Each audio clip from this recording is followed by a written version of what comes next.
President Biden signed into law the Bipartisan Infrastructure Investment and Jobs Act. I was proud to work with Senator Portman, the White House Chair Cantwell, and many colleagues on both sides of the aisle to pass this historic law that includes the largest investment ever in closing the digital divide. Our bipartisan infrastructure law invests $65 billion in broadband deployment, affordability for low-income families, digital inclusion, and programs for broadband expansion in rural tribal areas. Both the National Telecommunications and Information Administration and the FCC have important roles to implement and oversee the IIJA, and Arizonans expect the law to be implemented in a fair and expedient manner to benefit our communities. So my first question is for Mr. Davidson. NTIA is the primary federal agency charged with implementing and overseeing our country's largest ever investment in broadband deployment. How will you work with states to ensure that broadband deployment funding from the bipartisan infrastructure bill, over $40 billion, will be used in the most effective manner to close the digital divide for Arizona families? Senator, thank you so much for that question, and thank you for your leadership on the bipartisan infrastructure bill and getting this funding to close the digital divide. I would just say you rightly point out that states are the critical piece of how this bill has been structured. We won't succeed in our efforts to connect all Americans without them. I think one of the most important things that NTIA can do in this regard is to make sure that we're providing assistance. We've been given resources to do this, providing strong assistance to the states so they can stand up their broadband programs and be in a position to get the grant money from us and get it out efficiently, effectively, and wisely. And if confirmed, that will be my top priority. Thank you. And now turning to Ms. Son, net neutrality is a critical protection for both internet consumers and providers. But as you know, we've had decades of partisan disagreement about net neutrality, where the FCC changes the rules every administration, which is then followed by years of litigation. Meanwhile, consumers and providers have no certainty about the rules of the internet. I believe the only way to permanently fix net neutrality is for Congress to pass a bipartisan bill that provides lasting net neutrality protections while ensuring there's opportunity for innovation in the internet. Do you support using Title II of the Telecommunications Act to pursue net neutrality, or should we allow Congress to act in this area? Thank you, Senator. I would much prefer if Congress settled the matter. I've been an advocate for net neutrality for 20 years, and I'm as tired of the ping pong game as anybody. However, until Congress acts, I think it's critical that consumers be protected and competition be promoted. So, if necessary, we cannot leave an essential service such as broadband without oversight.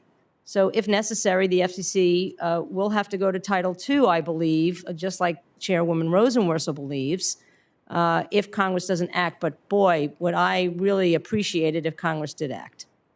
So if you prefer congressional action, which it sounds like we both do, how much time should the FCC give Congress to pass a bipartisan net neutrality law before they consider an alternative?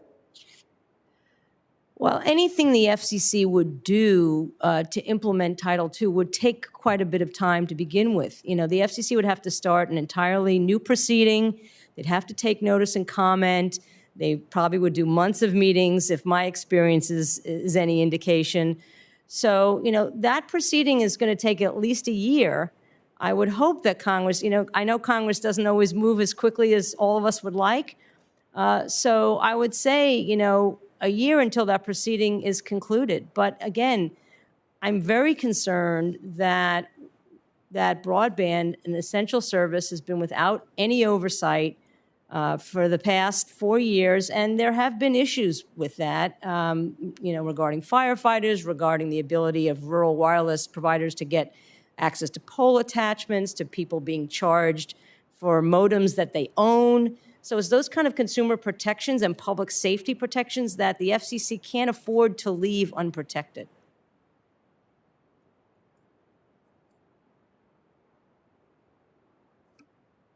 I think Senator Sinema, are you still there? She may have finished. She may have been listening. Time is almost expired, so I'll leave with this last question. In 2015, the FCC chose to forbear the vast majority of Title II to broadband. In a paper last year, you recommended the incoming FCC forbear less. Do you still believe that's the best approach, and why? Yeah, Senator Sinema, as I said before, I've been debating net neutrality for 20 years, and my positions are always evolving because of changes in technology, how consumers use the internet, and business practices. So frankly, even what I might have said a year ago probably doesn't even apply anymore. And as I said before, and as Chairwoman Rosenworcel has said, she would have to start an entirely new proceeding. There'd be a new record. So regardless of what I might have said in an academic paper, if I'm confirmed and there's a new proceeding, I'd have to look at the totality of the record, confer with staff, confer with my colleagues, and confer with you and your colleagues on the dais. So, what I said in an academic paper, frankly, is just academic. All right. Thank you, Madam Chair. Thank you, Senator Sinema. Well, believe it or not, I think we're almost at the end here. So I really appreciate the patience of our witness, the patience of our members. I don't think we have any other members in the queue, but if you're out there and we just don't know, please let us know if you're trying to log on to ask questions. I wanted to, just for the record, Ms. Son, ask you a few things just to follow up on some of the questions that people had about local broadcasting. Your record shows you've long been opposed to media consolidation.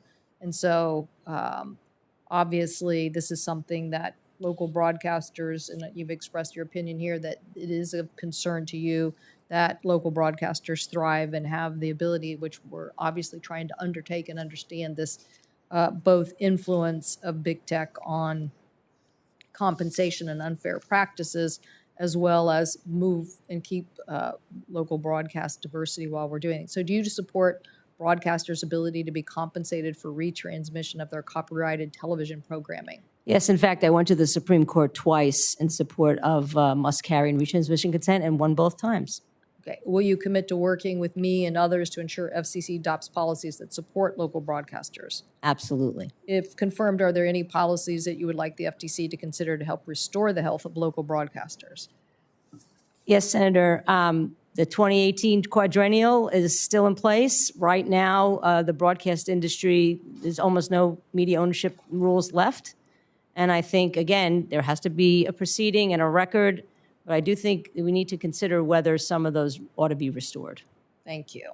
Also, for all of the witnesses, Ms. Son, Mr. Davidson, Mr. Ahmad, Mr.